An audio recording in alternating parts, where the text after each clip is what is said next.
Porque na verdade o Pedro resolveu falar de algo que é um pouco complicado de se falar nos dias de hoje. Mas é a palavra de Deus. Amém, irmãos? E nós reverenciamos a palavra de Deus, amém? Nosso manual, né, de fé. Vamos lá? 1 Pedro, nós chegamos no capítulo de número 3. Primeira epístola de Pedro, capítulo de número 3. Semelhantemente, vós, mulheres, sede sujeitas aos vossos próprios maridos, para que também, se alguns não obedecem à palavra, ou seja, se o seu marido não obedece à palavra, pelo porte de suas mulheres sejam ganhos sem palavra, considerando a vossa vida casta, santa, né? A palavra casta aí é santa, em temor. O enfeite delas, das mulheres, não seja o exterior, no frisado dos cabelos, no uso de joias de ouro, na compostura dos vestidos, mas o homem encoberto no coração, o homem interior, ou seja, a pessoa, o enfeite não seja externo, mas seja aquilo que está dentro, no incorruptível traje de um espírito manso e quieto, que é precioso diante de Deus, porque assim se adornavam também antigamente as mulheres que esperavam em Deus, e estavam sujeitas a seus próprios maridos, como Sara obedecia a Abraão, chamando-lhe Senhor, do qual vós sois filhas, fazendo o bem e não temendo nenhum espanto. Igualmente vós, maridos,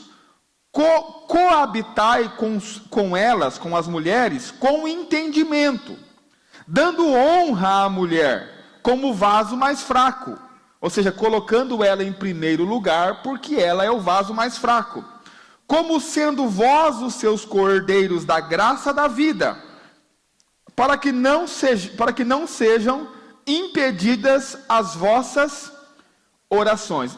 Talvez a gente vai avançar um pouquinho, mas eu quero parar aqui, porque eu acho que o assunto é um pouco delicado para a gente, né? Se nós tivermos tempo, nós avançamos. Amém, irmãos? Por que eu digo que é um pouco complicado para falar sobre esse assunto hoje? E antes aqui de nós entrarmos na palavra propriamente dito, eu quero falar com os irmãos sobre isso. Nós estamos vivendo um tempo, irmãos, de uma profunda inversão de valores. Ou seja, existe clara e obviamente uma tentativa de se mudar os conceitos que foram antigamente estabelecidos, né? Com relação às mulheres, por exemplo, nós temos um movimento chamado feminismo que tenta perverter o entendimento das mulheres. Nós temos movimentos que tentam perverter o padrão de homem, nós temos movimentos que tentam perverter o padrão para filhos, nós temos movimentos que tentam perverter o padrão para a igreja. É um movimento silencioso, né, que não é uma coisa descarada, mas que existe e que está atuando. Então, você olha para uma pessoa, você diz assim, hoje nós temos um padrão de beleza estabelecido. Essa pessoa é bonita. Mas outra pessoa vai olhar para essa mesma pessoa e vai dizer assim, essa pessoa não é bonita, essa pessoa é feia. Por que a mesma pessoa para alguém é bonita e para outra não é bonita, é feia? Porque depende do padrão de beleza que você tem para você. Consegue compreender? Então, qual que é a ideia? Quando se muda o padrão, se muda a visão que se tem. Os irmãos estão aí? Olha para mim. Conceito de feio ou bonito, de certo ou errado, conceito de bom ou de mal, tudo depende do padrão que você tem dentro de você. Os irmãos estão aí? Por exemplo, há pessoas que vêm aqui para a igreja e falam, pastor, amei a igreja, muito bom, olha, essa é a igreja que eu quero congregar. Assim, ó, o pastor ensina a palavra. Há outras pessoas que vêm e falam assim, não gostei da igreja, é muita palavra. Consegue compreender? Então, a mesma igreja é bom para um e não é bom para outro. Aqui começa o problema. Diga assim, por quê? Porque é quando você acha que aquilo que é bom para você é bom para o outro também. Vamos lá na minha igreja é uma benção. Aí a pessoa vem, ela olha para você e fala assim, tá, essa que é a igreja boa? Por quê? Porque aquilo que você tem um padrão daquilo que é a igreja, a pessoa tem outro padrão. Uma vez que o padrão muda totalmente o ponto de vista e o conceito. Os irmãos estão aí? Pastor, por que você está dizendo isso antes de ler, de explicar o texto?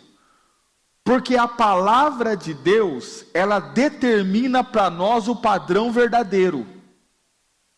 Não é o padrão que nós inventamos, não é o padrão daquilo que nós achamos, é o padrão daquilo que a palavra de Deus diz que é. Quantos estão aí? E o que nós precisamos fazer? Nós precisamos adotar esse padrão como verdadeiro, e então nós vamos dizer se algo é bom ou não é bom, a partir desse padrão que nós temos, que é a palavra de Deus. E por que eu estou dizendo isso? Porque aqui nós temos um padrão para as mulheres. Diga assim, qual é o problema? É um padrão que está em desuso. Já conseguiram convencer as pessoas que esse padrão não é o certo. E a sociedade já trocou esse padrão. Quantos estão aí? Então olha para mim. Se uma mulher hoje decidir viver esse padrão aqui, ela não vai ser bem vista na sociedade. Diga assim, por quê? Porque ela está fora do padrão que a sociedade estabeleceu. Quantos conseguem compreender? Ficou claro para os irmãos, sim ou não? Qual que é o padrão que nós precisamos seguir, irmãos? Fala para mim, presta atenção. A tua opinião em relação à palavra de Deus, tua opinião não importa. Ah, mas eu acho. Não, o que você acha não importa. O que importa é o que Deus diz. E o que Deus diz na sua palavra.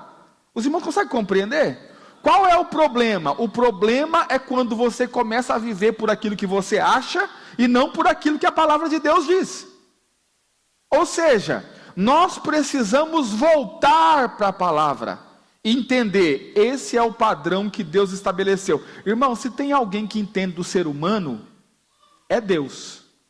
E quando Deus estabelece algo para a gente, é porque Ele sabe o que está fazendo. Ele sabe que essa é a forma que vai funcionar. Os irmãos estão aí, irmãos? Então vamos para o padrão estabelecido por Deus, as mulheres primeiro. Continuando, nós falamos domingo passado sobre o padrão geral de como nós temos que nos comportar com relação aos ímpios, amém, irmãos? Que nosso comportamento, nossa conduta é o que os ímpios estão vendo em nós, é o que eles estão lendo. Ímpio não lê Bíblia, ímpio lê comportamento de crente. E o que determina se o ímpio vai converter não é a palavra de Deus, porque o ímpio não lê a Bíblia. O que determina se ele vai querer se aproximar de Deus ou não é o comportamento nosso, dos crentes. E agora o comportamento das mulheres dentro do casamento. Primeiro, semelhantemente vós mulheres, sede sujeitas aos vossos próprios maridos. Diga assim, sujeitas aos próprios maridos. Olha para mim. O problema às vezes, irmãos, é o português. Como assim, pastor? O texto diz assim, mulheres, sede sujeitas aos vossos próprios maridos. As mulheres leem isso e elas entendem o quê? Mulheres, sejam sujeitas aos homens. E a Bíblia não manda a mulher ser sujeita aos homens. Quantos estão aí? Diga assim, a mulher, fala bem forte, diga, a mulher não deve ser sujeita aos homens. Diga, a mulher precisa ser sujeita ao próprio marido. Não é uma questão aqui de um gênero, o feminino abaixo do gênero masculino. Não é isso que Deus está colocando. O que Deus está colocando é que você, mulher, tem ou terá um marido. E você precisa se sujeitar ao seu próprio marido, não é aos homens. Quantos estão aí? Consegue compreender o que o pastor está dizendo? Porque aí fala assim, olha, existe o machismo na Bíblia. Deus é machista porque Deus fala que a mulher tem que se submeter aos homens. Mentira! Deus não diz que a mulher tem que se submeter aos homens, como que uma mulher tem que estar submissa a todos os homens, como se eles fossem maiores. Deus diz que a mulher tem que estar submissa ao seu próprio marido. Os irmãos estão aí, irmãos? Então olha para mim, preste atenção. Eu tenho uma minha esposa. A minha esposa precisa estar submissa a mim como marido, mas a minha esposa não tem que estar submissa a outros homens. Como que se os homens fossem maiores do que as mulheres. Os irmãos estão aí? A submissão, irmãos, ela acontece dentro do contexto da família. Então, uma vez que você decide viver em família, existe uma organização hierárquica. O marido, a esposa e os filhos, justamente nessa distribuição. Mas uma mulher que não tem marido, ela não está sujeita aos homens. E ela nem deveria estar sujeita aos homens. Porque a ordem de Deus não é essa. A ordem de Deus é: mulheres estejam sujeitas aos seus... E não é só maridos, aos seus próprios. Diga assim, por quê? Cada mulher vai se sujeitar ao seu marido, não ao marido dos outros. Porque, olha como que a Bíblia ela é rica em detalhes, e ela deixa tudo muito claro. Mulheres sejam sujeitas aos seus próprios. Se escreve só assim, ó, mulheres sejam sujeitas aos maridos, já dá confusão. Os irmãos estão aí? Por que dá confusão? Porque marido tem um monte aí. Não, o seu próprio marido. Você, mulher, vai se submeter ao marido com quem você se casou. Os irmãos estão aí? Ficou claro para as irmãs? Então vou perguntar. A mulher tem que estar submissa aos homens? Não é isso que Deus está dizendo. Agora, uma vez que você decidiu constituir família, você vai se submeter ao seu próprio marido, ao seu marido. Está aí o marido da outra vai cuidar da outra. Os irmãos estão aí? De vez em quando eu vejo uns maridos querendo cuidar da mulher de outros. Eu não consigo entender. Realmente eu não consigo entender, irmãos. Preste atenção. Esse ambiente sagrado chamado família, nós não deveríamos tocar. Quando um casal vem falar comigo, o máximo que eu falo, irmãos, é aconselhar. Olha, te aconselho a fazer isso, olha, te aconselho a fazer isso, mas essa decisão, eu não posso violar a autoridade do marido dentro do lar. Os irmãos estão aí? Às vezes vem algumas irmãs, pastor, queria tanto fazer tal coisa para Deus, mas meu marido não quer que eu faça. Eu digo, olha, se o seu marido não quer que você faça, não faça. Consegue compreender? Por quê? Porque a mulher está submissa ao seu próprio marido. Eu tenho a minha esposa. Os irmãos estão aí?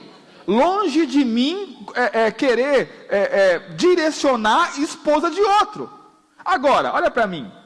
É verdade que tem os maridos que não direcionam nada. E às vezes é complicado, né? Porque o cara não... irmãos, espero que os irmãos não se ofendam. Mas nada contra, né? Mas tem uns meninos que foram criados assim com as vó. Será que você me entende? Que não rola, irmão. Pastor, nós temos casos na igreja, eu vou falar já para arrebentar, irmão. Temos. Já é para você se despertar. Pastor, será que sou eu? Essa carapuça servir? Já veste. É para você mesmo. Os meninos criados com vó, no sentido, no termo da palavra, presta atenção. Que se a mulher não tomar a dianteira, morre todo mundo. Consegue compreender? Olha para mim, irmão. Posso falar? Eu falava isso aqui sempre. Eu fiquei muito bonzinho. Eu falava isso aqui sempre. Mas olha para mim, se é a sua mulher que encabeça o sacerdócio, ou seja, o serviço para Deus dentro da sua casa, irmão, você precisa nascer de novo. Não estou falando nascer de novo em Cristo, é nascer de novo mesmo, assim, tem que voltar e começar de novo, sabe? Dar um reset na vida e voltar outra vez. Quantos estão aí? Diga assim, por quê? Porque Deus te chamou para isso, meu irmão. Eu sou o cabeça da casa. Não é cabeça em ter um título de cabeça. É cabeça em assumir funções de cabeça. Quantos estão aí? Presta atenção. Uma cabeça que não assume função de cabeça não serve para nada, a não ser para bagunçar o corpo. Quando a cabeça falha e não assume a função de cabeça, ou seja, de governar, de direcionar, a cabeça só serve para bagunçar o resto do corpo, porque o corpo entra em convulsão. Você sabe por que tem muitas famílias? Porque a família é um corpo. Sabe por que tem muita família que está em convulsão? Porque a cabeça não funciona.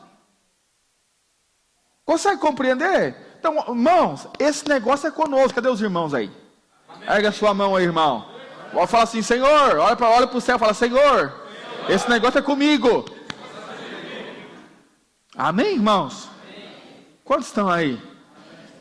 Porque olha para mim, a palavra submissão é a junção de duas palavras. Sub, debaixo, missão, que dá a ideia de baixo da mesma missão.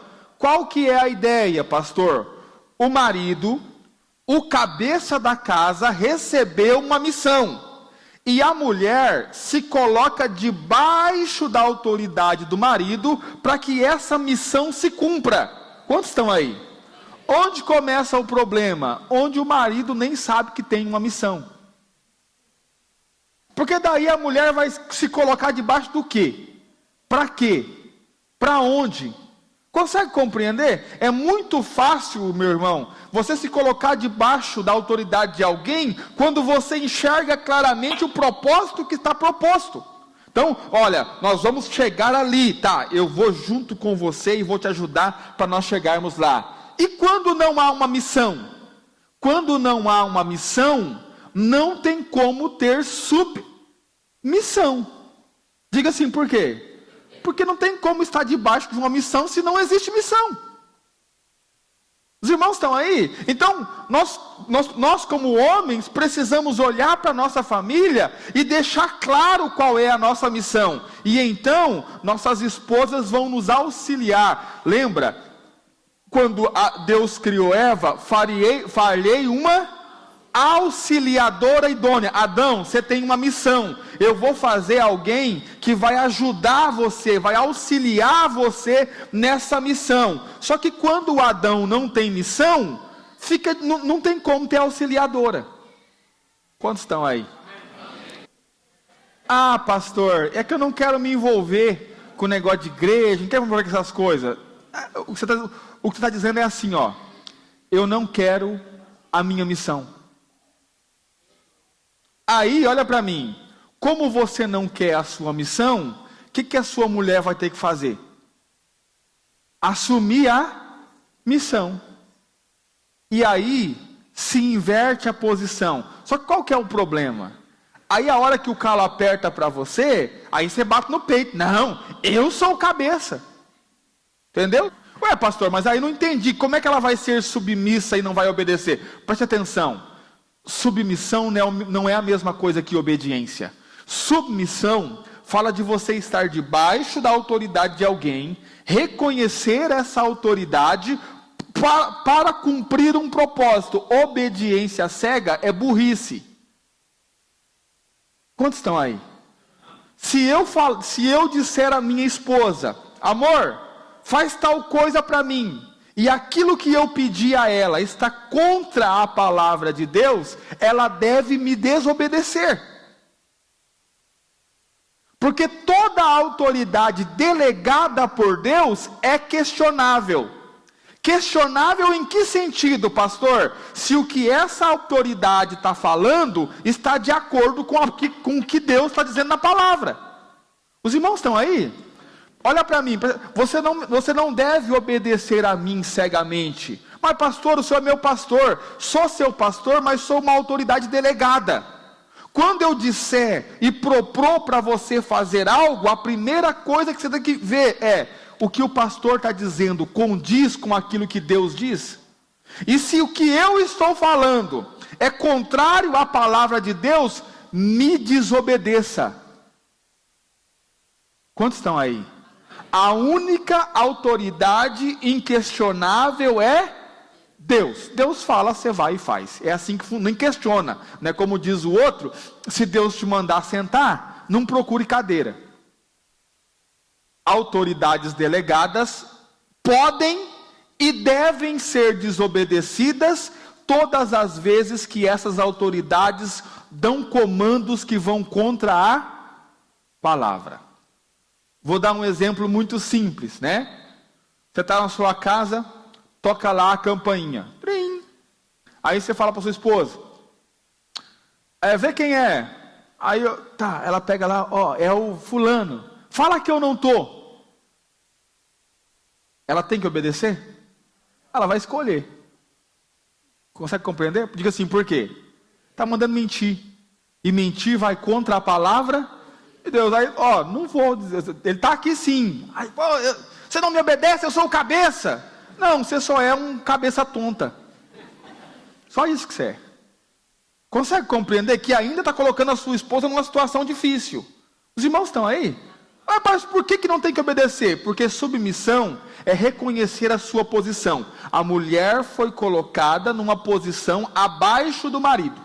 Essa é a posição da mulher. O marido é o cabeça, mas não quer dizer que a mulher deve uma obediência cega ao marido.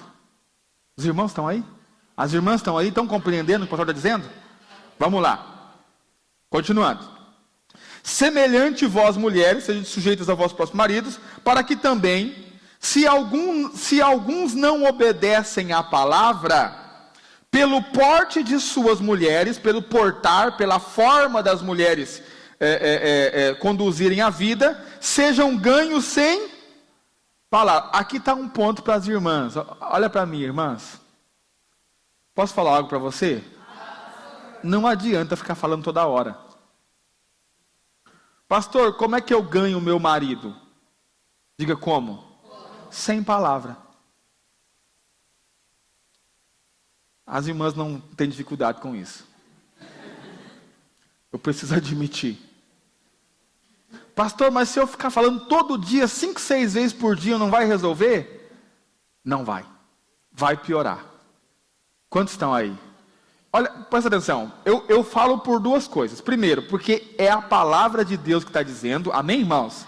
Então, contra a palavra de Deus não há argumento. Segundo, porque eu sou marido e eu sei do que eu estou falando.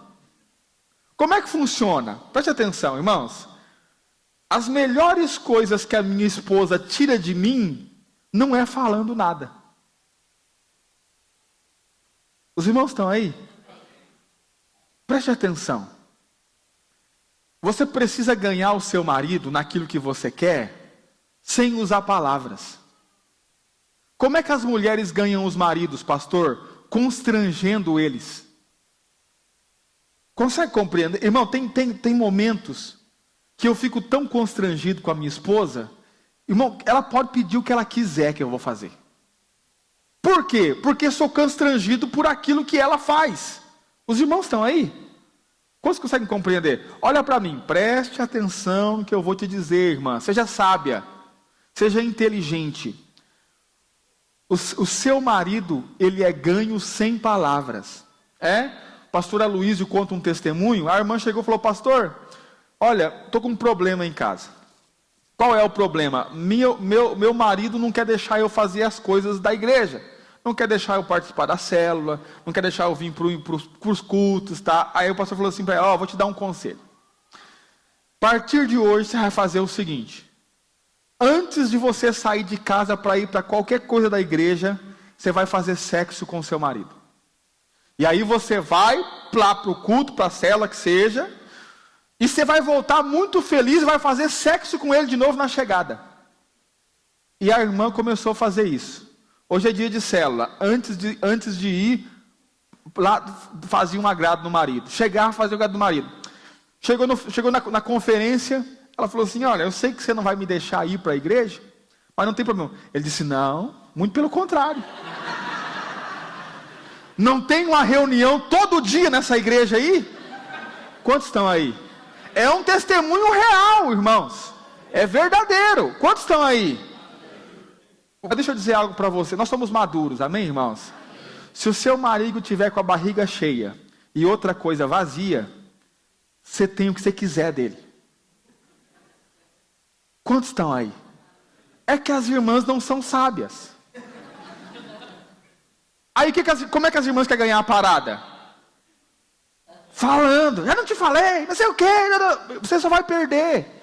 Você precisa ser. A mulher sábia edifica o lar. E às vezes, olha para mim, a mulher sábia é aquela que fala pouco. Consegue compreender? O que o texto está dizendo? Que os maridos serão ganhos pelo porte, pela forma de se comportar, não é pelo falar, sem falar nada. Quantos estão aí? Eu sei que os irmãos ficam um pouco com vergonha, mas precisamos falar sobre esses assuntos. Amém, irmãos? Posso falar algo para você? Tem muito casamento acabando por causa disso. Tem muito casamento acabando por causa disso. Tem muito adultério entrando no meio dos casamentos por causa disso. Sabe? E aí, olha o problema. Estabeleceu-se um padrão nas igrejas. Qual que é o padrão? Não se pode falar disso. Aí, não falando disso, o diabo faz a festa. Quantos estão aí? Tem muito homem. Preste atenção, irmãs. Ouça o que eu vou dizer. Tem muito homem pensando e planejando o adultério porque não tem sexo em casa. E deixa eu dizer algo para você, irmã. Você vai perder seu marido. Você vai perder o seu marido, você vai perder a sua família. E não vai dar para reclamar depois. Olha que interessante. Quando o apóstolo Paulo, lá no capítulo... no capítulo de número 7 dos Coríntios, se eu não estiver enganado, agora, que ele vai falar sobre o jejum, ele diz assim, olha, vocês podem jejuar de tudo, mas com relação ao sexo, só podem jejuar se os dois concordarem. E tem mais uma, não pode jejuar por um período de tempo longo. Por quê, Paulo? Para que o diabo não se intrometa no meio do casamento. Ah, pastor, vamos fazer um jejum de sexo de 30 dias. Você está indo contra a palavra. Por quê? Porque olha para mim, irmãos, deixa eu dizer para você, o sexo é a aliança que você tem, é o seu momento mais íntimo, de maior intimidade. Isso não pode deixar de existir no casamento. Sabe, às vezes nós precisamos tomar coragem, olhar para a cara do nosso cônjuge e dizer assim, está satisfeito sexualmente? Está bom para você? Tem que melhorar alguma coisa? E eu não falo só da questão da forma do sexo, mas da quantidade de sexo. Tem casais na igreja que passam mais de 30 dias, 60 dias sem ter relação sexual. Seu casamento está totalmente entregue nas mãos do diabo. É só aparecer uma piriguete que você vai ver o que vai acontecer. Quantos estão aí? Tem mulher que prefere o orgulho do que ser sábia. Sabe? E fica usando o sexo para negociar. Você vai perder seu casamento. Já falei isso outras vezes. Você sabe quem é que negocia sexo? Prostituta. Prostituta que negocia sexo. A mulher está preocupada em satisfazer. E por que eu falo mais da mulher? Porque normalmente é o marido que quer mais sexo. Há casamentos que são invertidos, mas é muito raro. Normalmente é o marido que tem mais desejo sexual. Satisfaça o seu marido. Amém, irmãos? Vou usar aqui uma frase que é chula, bem chula mesmo, mas é o que a minha finada vovó dizia. Dizia assim, ó. A minha finada vovó dizia assim, ó. Leão que come em casa não sai caçando. Quantos estão aí? Não sai caçando, não tá barriga. Irmão, né, a ideia da selva, né? Se o leão tiver com a barriga cheia, passa lá a caça na frente dele, ele não vai correr atrás de caça. Quantos estão aí? Mas com fome, qualquer presa é presa. E olha para mim, preste atenção. Nós não podemos negar o nosso instinto biológico. O homem e a mulher, saudavelmente, naturalmente querem o sexo. Se não tiver em casa, vai procurar em outro lugar. Tem alguns que vão procurar isso na internet. Pornografia. Há muitos maridos vendo pornografia. Por quê, pastor? Porque não tem sexo. Quantos estão aí? E deixa eu dizer algo para você. É incontrolável. Ah, pastor, mas não é assim. É, porque nós não estamos falando de uma questão de decidir, eu quero ou não quero sexo. Estamos falando da questão biológica. O seu corpo vai clamar por isso. E deixa eu dizer para você, irmão, o corpo sempre vence. Não tem para onde correr. Assim, é muito simples, é só você perceber o quanto o corpo é forte. Você passa às vezes o dia inteiro sem comer tranquilamente. Aí você fala assim, vou fazer um jejum, pronto. De imediato ele já diz, estou com fome. E você sabe a luta que é um dia contra o corpo com relação à comida. Com o sexo não é diferente. As irmãs estão aí? Presta atenção, irmãs. Não estou querendo ajudar você. Estou querendo te ajudar. Do meu ponto de vista, as duas principais coisas que destroem o casamento. Primeira de tudo, sexo. Segunda, dinheiro. Por que dinheiro, pastor? O excesso de dinheiro ou a falta de dinheiro vai arrebentar com seu casamento também, se você não for maduro. Mas as irmãs vão ganhar os maridos no comportamento. Amém?